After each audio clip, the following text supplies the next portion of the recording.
Hello दोस्तों। 7 अगस्त 2025 को राहुल गांधी जी ने एक प्रेस कॉन्फ्रेंस करी और उन्होंने बताया इलेक्शन कमीशन और बीजेपी पर गंभीर आरोप लगाए। ऐसे इलेक्शन कमीशन और बीजेपी मिलकर देश के अंदर वोट चोरी कर रहे हैं और देश के लोकतंत्र को खत्म करने की कोशिश कर रहे हैं। उन्होंने बेंगलुरु की सेंट्रल सीट से, लोकसभा की सेंट्रल सीट से, में जैसे 7 असेंबली सीट है, तो उन्होंने बताया कि सब सीटों पे कांग्रेस आगे थी, लेकिन एक महादेवपुरा असेंबली सीट पे बीजेपी ने लगभग 1 लाख प्लस वोटों की चोरी करी। वो सीट बीजेपी जीत गई। उन्होंने बताया कि जैसे 1 लाख प्लस वोटों की चोरी के अंदर डुप्लीकेट रजिस्ट्रेशन हुए लगभग 11,000 प्लस। उन्होंने बताया इनवैलिड एड्रेस पे लगभग 40,000 प्लस रजिस्ट्रेशन थे, जिनके एड्रेस थे जीरो या हर कुछ।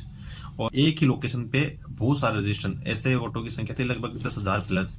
और जैसे इनवैलिड फोटोग्राफ, जैसे एक ही फोटो का बार बार यूज होना, ऐसे वोटों की संख्या थी 4,000 प्लस। तो इस तरह उन्होंने बताया कि लगभग एक लाख प्लस वोटों की चोरी की गई।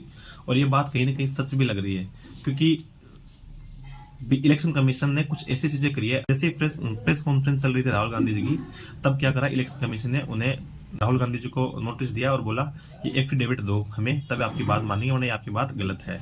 उनसे एफिडेविट मांगा।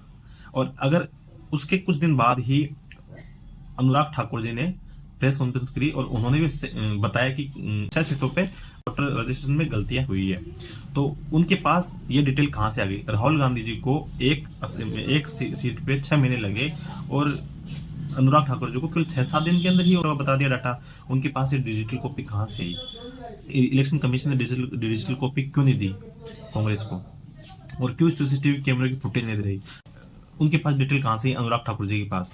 और उनसे एफिडेविट क्यों नहीं मांगा? आज कितने दिन हो गए, एक बार भी उनको नहीं बोला कि जैसे वो तो उनके फैमिली मेंबर है इलेक्शन कमीशन के, कि वो गलतियां बताइए इलेक्शन कमीशन की, वैसे राहुल गांधी जी ने बताई है। तो एफिडेविट राहुल गांधी जी के पास से क्यों मांगा जा रहा है, अनुराग ठाकुर जी के पास क्यों नहीं मांगा जा रहा? तो कहीं ना कहीं ये चीजों में कुछ तो गड़बड़ है। जैसे कांग्रेस, बीजेपी या किसी अदर पार्टी की बात नहीं है, ये देश की बात है। अगर अपने वोट का अस्तित्व नहीं रहा तो अपना वोट किस काम का, अपना लोकतंत्र किस काम का? इस तरह तो उन पार्टियों को अपने वोट की जरूरत ही नहीं है। वो फर्जी वोट डलवा के जीत जाएंगे और सरकार बनाते रहेंगे और पैसे खाते रहेंगे, देश का नुकसान ही होता रहेगा, लोकतंत्र खत्म हो जाएगा।